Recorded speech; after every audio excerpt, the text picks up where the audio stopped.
سلام الله عليكم. اليوم جينا لكم بدع وجواب. البدع من شاعر قليل اذكر اسمه، والجواب مني.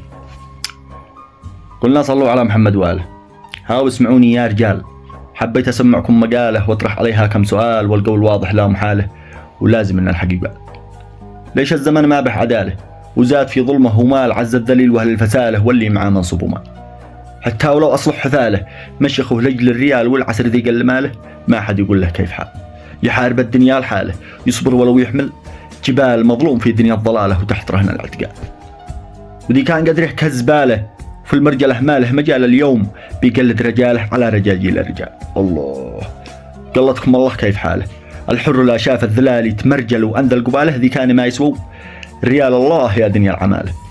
هذا الزمن ما به عدال، الصبر قد طال احتماله. بعلن على الانذل قتال، وبندقي جاهز قتاله في وجهه الضلال.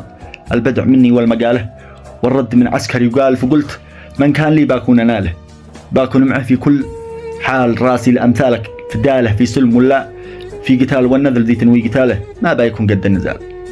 يا حيدي احنا في جهاله، والجهل أقبل باحتلاله. الصريح ما حد صفاله، والمنافق عال والفسل عايش بس حاله. والجيد متحمل ثقاله، لا لنا الدنيا ولا له، والكل بايئته زوال.